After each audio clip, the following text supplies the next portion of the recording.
마태복음 5장 11절에서부터 13절 봉독합니다. 나로 말미암아 너희를 욕하고 박해하고 거짓으로 너희를 거슬러 모든 악한 말을 할 때에는 너희에게 복이 있나니 기뻐하고 즐거워하라. 하늘에서 너희의 상이 큼이라. 너희 전에 있던 선지자들도 이같이 박해하였느니라. 너희는 세상의 소금이니 소금이 만일 그 맛을 잃으면 무엇으로 짜게 하리요? 후에는 아무 쓸데없어 다만 밖에 버려져 사람에게 밟힐 뿐이니라. 아멘. 추석 연휴 한복판임에도 불구하고 또 이렇게 사모하는 마음으로 주일에 나와 하나님 앞에 진정한 신령으로 예배를 드리는 우리 성도님들과 또 성도님들 가정 위에 하나님의 신령한 은혜와 능력과 축복이 함께 하시길 주의 이름으로 축원을 드립니다. 광고는 10월 달에 매일 성경 본문인 열왕기서로 돌아가기로 했었는데 지난주 말씀을 묵상하는 중에 그래도 추석 명절이기 때문에 조금은 가벼운 말씀, 가볍다 그러면 좀 이상하지만 여러분들이 부담 없이 함께 좀 은혜를 나눌 수 있는 말씀이 무엇일까 기도하다가 이 말씀이 눈에 띄는 겁니다. 그래서 그리스도인의 현주소라는 제목으로 하나님의 말씀을 증거하면서 함께 은혜를 좀 나누고자 합니다. 오늘 본문은 지난주 보았던 팔복과 더불어서 산상수훈의 연장선에 서 있다 이렇게 보시면 되겠습니다. 그리고 이 본문을 택한 것은 마침 명절 중이어서 우리에게 꼭 필요한 말씀이 아닐까 그런 생각이 들었습니다. 사랑하는 여러분, 지난 2달 동안 산상수훈에 속한 팔복을 통해서 우리가 깨닫게 된 것이 있다면 정말 많은 것들이 있었으리라 그렇게 여겨지지만 산상수훈이 속한 본문이 어디였느냐? 마태복음 5장, 6장, 7장, 석장이죠. 그런데 팔복은 5장이 들어가 있거든요. 그래서 산상수훈 전체를 다 본 것은 아닙니다. 그럼에도 불구하고 우리가 산상수훈 전체를 다 살핀 것은 아니지만 팔복을 통해서 힘이 되었던 것이 무엇이냐면 예수님께서는 결코 그 말씀을 선포하실 때 뜬금없는, 뜬구름 잡는 어떤 이상적인 어떤 말씀이 아니라 이론에 머무르지 않는 현실에 집중된 말씀이었다라고 하는 사실을 우리가 깨닫게 된 거예요. 마태복음 5장과 6장과 7장, 석장이 기록된 산상수훈을 제대로 모르는 사람들은 예수님의 그 거룩한 말씀이 그저 산상에서 사람들에게 주어진 신비로운 말씀이라고 이해하지만 시간이 되시는 대로 여러분들이 석장밖에 되지 않으니까 한번 읽어보십시오. 이 말씀이 앞서 말씀드렸던 것처럼 신비로운 말씀이 아니라 산상수훈은 현실을 전제로 한다는 것. 따라서 설교 제목처럼 그리스도인의 현주소가 어디냐? 현실이라고 하는 겁니다. 산상수훈 자체가 뜬구름 잡는 이야기가 아니라고 하는 거예요. 팔복의 말씀이 삶으로 적용되어야 하는 것이다 라고 하는 것을 우리가 팔복 8주에 걸쳐서 2달에 걸쳐서 배운 거예요. 언젠가 자세히 살피겠지만 산상수훈 안에 적힌 말씀들의 내용들을 여러분들이 아시는지는 모르겠습니다만 나중에 다루겠습니다. 그런데 인간이 가지고 있는 맹렬한 분노, 멸시, 미움, 더불어 인간이 가지고 있는 제어할 수 없는, 견딜 수 없는 정욕, 이혼, 또 맹세, 어떤 그 맹세를 이용한 말장난, 복수, 뺨을 때리고 맞는 것 등등 현실에서 일어날 수 있는 일들을 이 마태복음 5장, 6장, 7장 산상수훈에 기록하고 있더라고 하는 거예요. 그러므로 가장 현실적인 것을 다루고 있다라고 보시면 됩니다. 그러므로 예수 믿는 사람들의 현 주소가 어디냐? 이 세상이라고 하는 것 여러분 기억할 수 있기를 축복합니다. 세상과 동떨어져 동굴 속에 갇혀 사는 사람들이 그리스도인들이 아니라는 거예요. 깊은 산속 옹달샘이 흐르는 기도원에서만 사는 그리스도인들이 아니라는 사실이에요. 이 동원 형제가 엊그저께도 기도원에 다녀오셨다고 말씀을 하셨는데, 기도원에 가시면 그 기도원에서 그 유명한 유수한 목사님들의 말씀을 들을 때만 해도 그 가슴이 끓고 그 말씀을 통하여 불같은 성령이 충만하지만 그 문을 나올 때만 해도 나오기만 해도 현실이란 말이에요. 현실. 그 기도원에서 기도하고 찬양하고 말씀을 들을 때만 해도 그렇죠. 내가 주님을 따르겠노라고 그렇게 고백하고 그 마음이 불붙듯 일어났지만, 거기서 버스를 타고 안양역까지 오는 그 순간에도 마음이 얼마나 많이 흔들리는지 몰라요. 땅으로 떨어져 고립되어 살아가는 존재가 아니라 죄 많고 문제 많고 갈등 많고 모순 많고 실제로 고난이 있는 세상을 살아가는 사람들이 그리스도인들이라고 하는 것을 전제로 하고 있다는 것. 따라서 지난주에 살핀 것처럼 우리 그리스도인들이 세상 속에 살다 보면 핍박과 더불어 박해도 받을 수 있고 마찰도 일어날 수 있다는 것을 오늘 본문이 가르쳐 주는 거예요. 의를 위하여 박해를 받는 자는 복이 있나니 천국이 저희 것이다 라고 하는 말씀과 더불어 저는 지난주에 11절과 12절을 봉독했어요. 나로 말미암아 너희를 욕하고 박해하고 거짓으로 너희를 거슬러 모든 악한 말을 할 때에는 너희에게 복이 있다. 이 말씀과 더불어 함께 여러분들에게 그 말씀을 증거하고 난 이후에 이 말씀을 가만히 보다 보니까 오히려 11절과 12절 말씀이 13절 말씀과 더 잘 어울리더라고 하는 거죠. 그래서 세상에서 우리가 어떤 대접을 받느냐? 주님이 말씀하신 것처럼 우리 그리스도인들이 소금으로서의 역할을 해내다 보니까 핍박을 당하고 박해를 당한다는 거예요. 왜? 예수 믿는 사람들은, 하나님의 자녀가 되어진 사람들은, 어느 정도 신앙생활을 한 사람들은 거의 모두가 다 하나님의 말씀을 들었기 때문에 이 땅을 살아갈 때 그 정답이 무엇인지를 알고 있는 거예요. 근데 세상 사람들은 아무리 세상을 많이 살았다고 할지라도, 시간이 흘렀다고 할지라도 세상을 도대체 어떻게 살아야 되는지 모르는데, 우리 그리스도인들은 하나님의 말씀을 통해서 키워드를 알고 있기 때문에 핍박을 당하고 박해를 당할 수밖에 없는 거예요. 나는 힘에 들고 어려울 때 그저 소주잔을 기울일 수밖에 없는데, 저 사람들은 소주잔을 기울이는 것이 아니라 오히려 하나님 앞에 나가서 기도하는 모습을 보고, 그렇죠?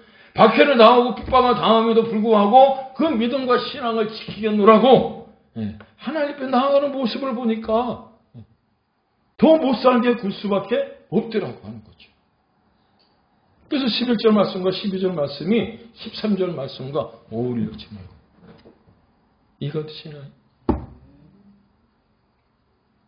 그런데 문제는 그렇게 살려고 하지만 그게 쉽냐? 쉽지 않잖아요.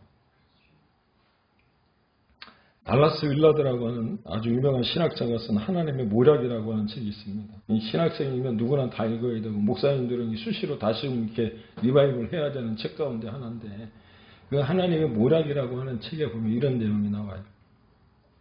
순전하게 생긴 어린아이 하나가 6, 7살 정도 되는 아이가 목사님을 찾아와서 뭐라고 얘기를 하냐면, 눈을 깜빡깜빡거리면서, 목사님, 왜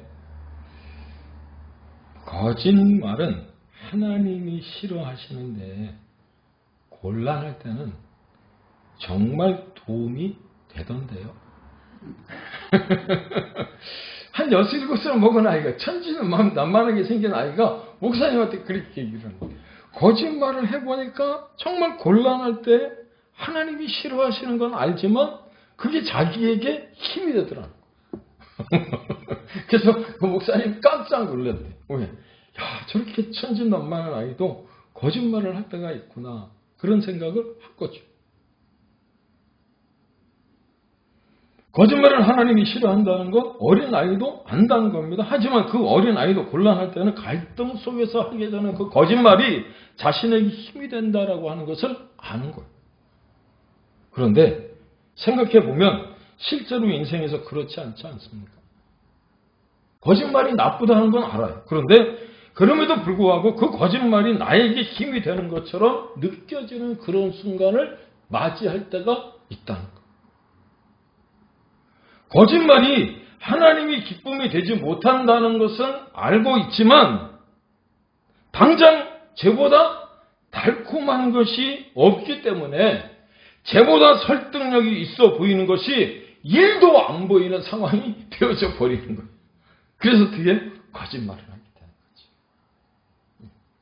세상 사람들과 똑같이 악하고 어떤 죄 많은 세상 가운데 자기가 그렇게 물들어 가는 거예요. 그래서 우리 안에 두 가지 성향이 있음을 보게 되어집니다. 두 가지 성향이 뭐냐면 하나님의 말씀으로 순종하며 가고자 하는 성향과 연약한 인간이 불순종하는 어떤 성향을 얘기하는 거예요. 그런데 그걸 깨닫게 하고자 성경이 가르쳐 주는 게 무엇이냐면 현 주소가 세상인 그리스도인들이 그 세상에서 어떻게 살아야 되는가.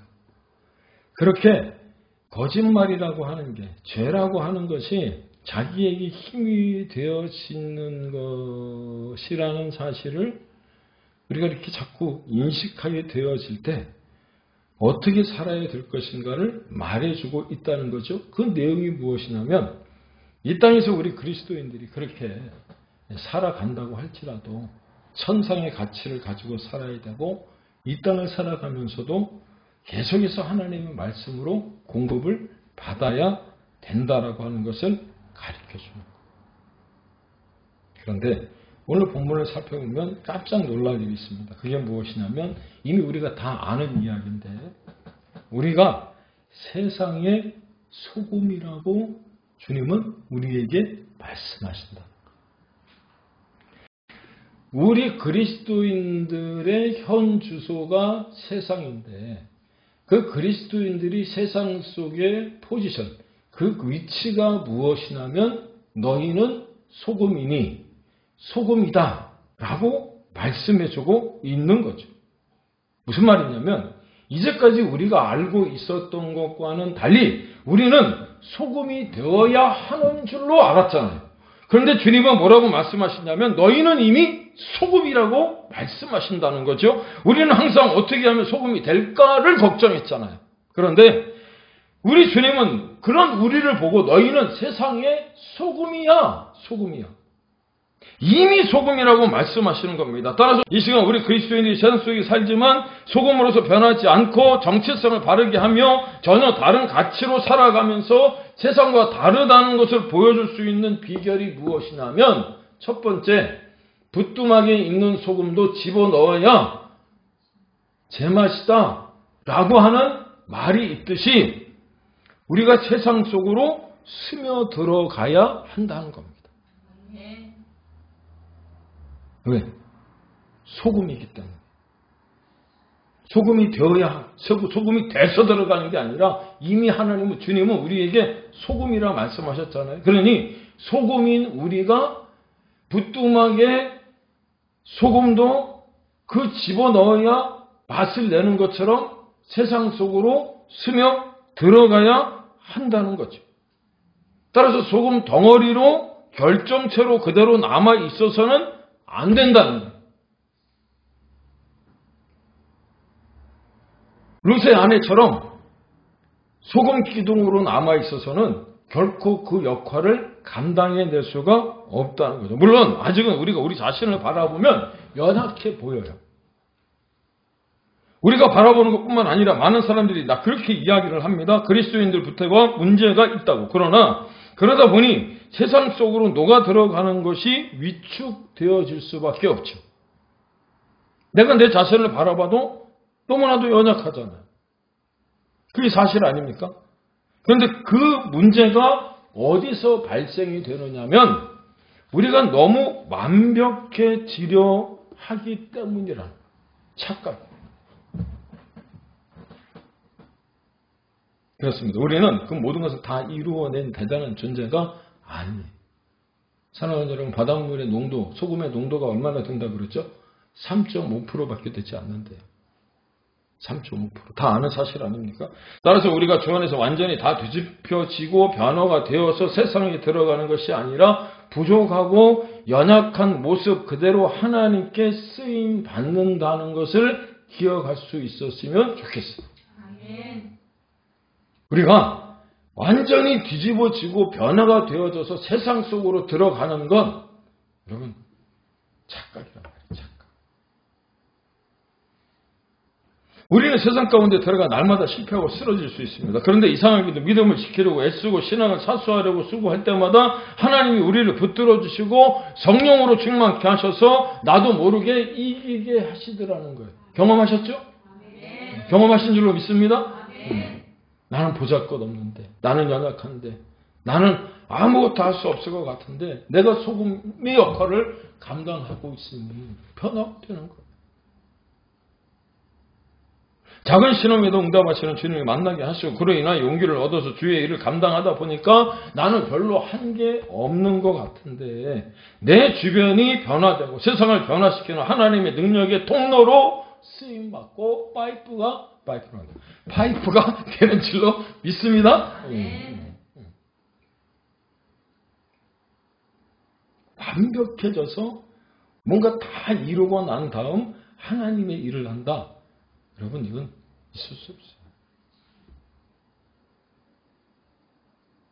부족한 중에도 그냥 하나님께 사용되어지고 쓰임 받는 거예요. 그냥 하나님의 은혜로 변화된 내가 거기에 있기에 세상은 변화될 것이며 다시금 회복되어질 수 있기 때문에 그렇다는 거예요. 내가 세상의 소금으로 존재하는 한 변화는 반드시 일어나게 되어져 있어요. 아멘. 할렐루야. 아멘.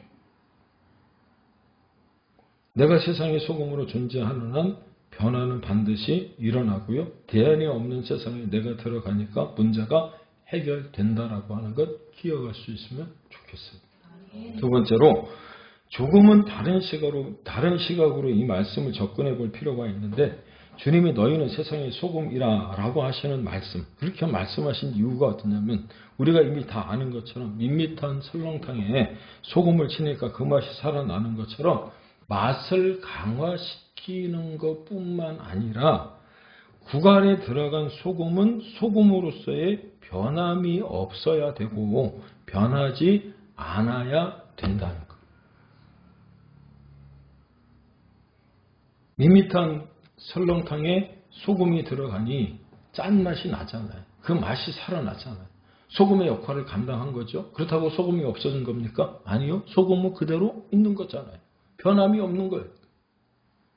이걸 달리 말하면 그리스도인들은 세상 한복판에 서 있어도 한결같아야 하고 세상에 동화되어지지 않아야 하며 날마다 속사람이 새롭게 되듯이 변화를 받아야 된다라고 하는 것. 아니 변화를 받되 오히려 그 역할을 감당해내며 퇴색되지 않아야 한다는 것을 말씀해주고 있는 거죠.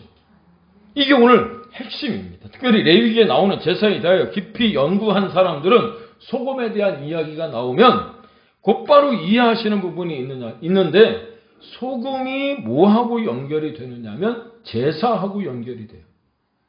레위기 2장 13절에 보시면 넌 내 모든 소재물에 소금을 치라. 내 하나님의 언약의 소금을 내 소재에 빼지 못할지니 내 모든 예물에 소금을 드릴지니. 이게 무슨 말이냐? 제물이 제물되기 위해서 반드시 소금이 쳐져야 한다는 것을 이야기하고 있는 거예요.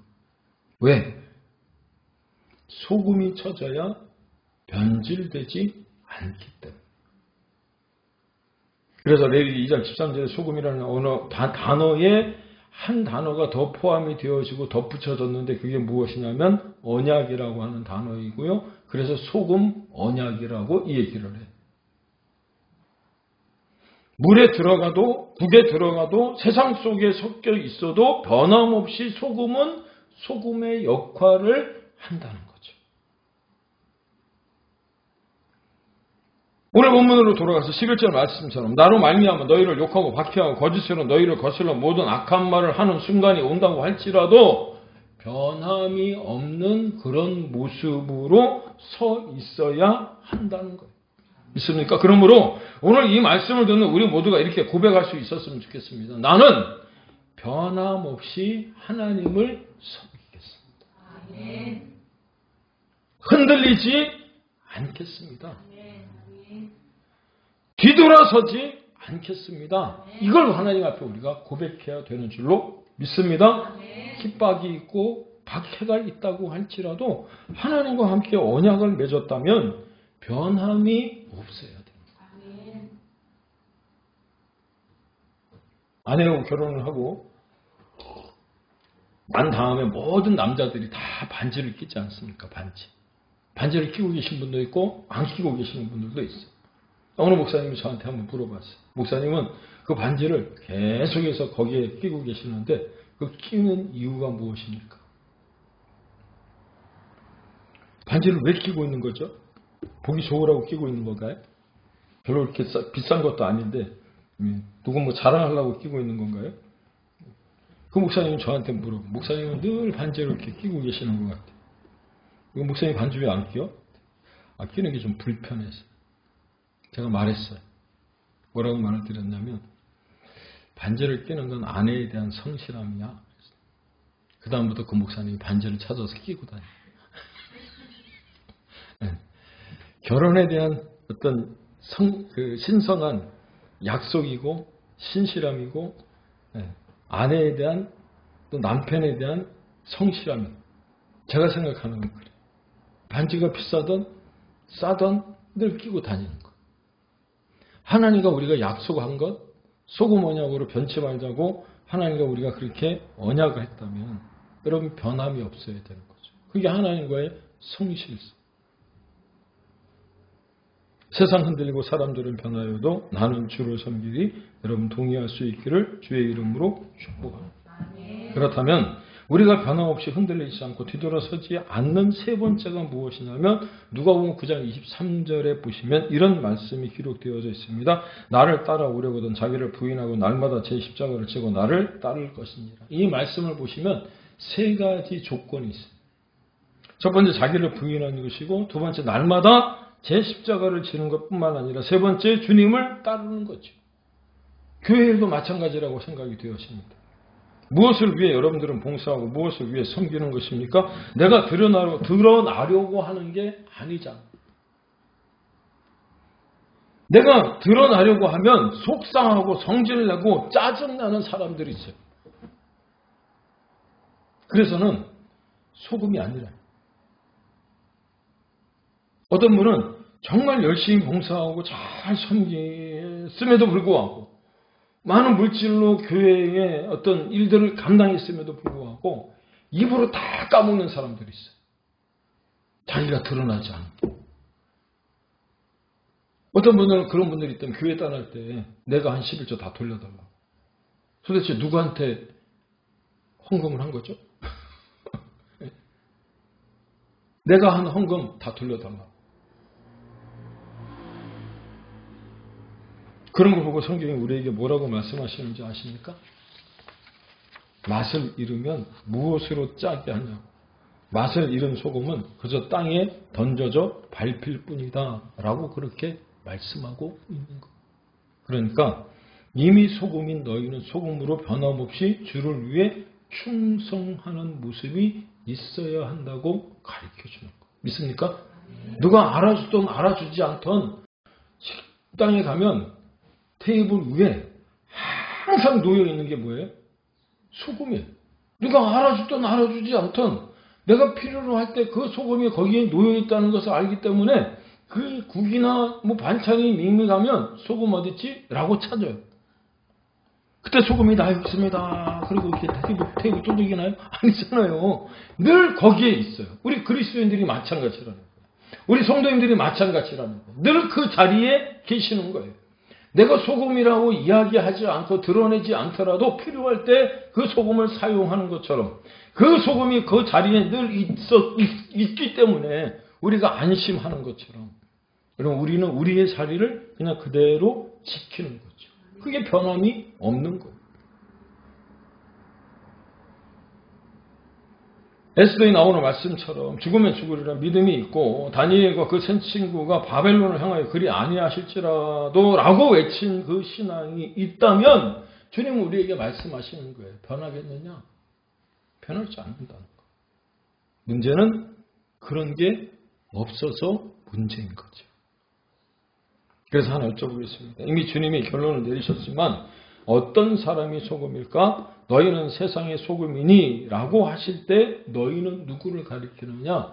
크게는 넓게는 주님을 따라와 주님의 그 말씀을 듣는 산 위에 있는 모든 사람들을 이야기하겠지만 작게는 좁은 의미로 보면 역설팔복의 삶을 사는 거인의 삶을 살고 있는 이들을 말씀하고 있는 줄로 믿습니다. 마음이 가난한 사람들, 죄로 인하여 애통해하는 사람들, 온유한 사람들, 의에 줄이고 목마른 사람들, 궁일이 여기는 사람들, 마음이 깨끗한 사람들, 화평케 하는 자들, 의를 위하여 핍박을 받는 자들을 말하는 거죠. 이런 사람들이 하나님의 자녀의 세상의 소금인 줄로 믿습니다. 이런 성도가 하나님 앞에 구별하여 드려진 헌신된 사람이고요. 하나님과의 언약으로 맺어진 사람이요. 변화되어 믿음의 열매를 맺는 사람들이라고 하는 거예요. 있습니까? 아멘. 따라서 예수님은 이러한 사람의 존재가 소금이기 때문에 소금의 역할을 넉넉히 감당할 뿐만 아니라 오히려 그런 태도를 가지고 그런 자세를 가지고 각오를 가지고 세상에 들어가니까 앞길 몰라 방황하는 이들에게 소금의 역할을 하는 그리스도인들의 모습을 보면서 그들이 이렇게 생각을 하는 거예요. 아, 저런 인생들도 있구나. 아, 이렇게 깨끗한 삶도 있네. 우리만 몰랐네. 그걸 어떻게 해요? 깨닫게 하는 거예요. 느끼게 하는 거예요. 맛보게 하는 거예요. 결론입니다. 이 시대를 살아가는 우리 그리스도인들은 결코 예수님과 똑같은 모습으로 살 수는 없지만 예수님처럼 살 수는 있죠. 그런데 소금처럼 살지 말고 너희는 소금이니 소금으로서의 역할을 감당하며 살라는 겁니다. 그러니까 like salt가 아니라 salt itself. 이해가 되시나요? 소금으로 살아가기를 원하고 계신다는 사실을 여러분 기억해야 되는 거예요. 소금처럼 사는 게 아니에요. 소금으로 살라는 거예요. 소금으로. 왜냐? 소금 같은 것과 실제 소금은 전혀 다르기 때문에 그렇다는 겁니다. 그렇습니다. 우리가 소금으로 살아간다는 것은 이 세상에서 맛깔나는 삶을 살아가는 것을 말하는 거죠. 사랑하는 여러분, 기독교의 본질이 무엇인지 아십니까? 맛을 보여주는 거예요. 맛을 보여주는 거예요. 그러므로 그리스도인으로서의 맛깔나는 삶을 산다는 것은 맛이 없는 국에 반찬에 소금이 들어갔을 때 그 맛을 더해 주는 것처럼 그 모든 것을 다 포기하고 사는 이 땅 위에 그 세상 사람들에게 소금의 역할을, 소금으로서 소금의 역할을 감당할 때 희망을 전해줄 뿐만 아니라 하나님이 없다 말하는 어리석은 사람들에게 우리의 삶을 통해서 하나님의 살아계심을 증거해 보이게 되는 줄로 믿으시기를 바랍니다. 그래서 그리스도인들의 현 주소가 어디예요? 세상이에요. 현실이에요. 하지만 거꾸로 사신 예수님을 닮고 역설의 삶을 살아가며 마치 천국의 삶을 사는 것처럼 이 땅 위에서, 이 세상에서, 이 현실에서 그 삶을 살아가는, 천국의 삶을 살아가는 저와 여러분이 되어진다고 한다면 비록 소수일지라도 세상을 변화시켜 나가는 우리 모두가 다 되어질 줄로 믿습니다. 이 믿음 가지고 우리가 남은 연휴 기간도 또 우리 주변에 있는 많은 사람들에게 또 맛을 보여줄 수 있는 우리 모두가 되어줄 수 있기를 주의 이름으로 축복합니다.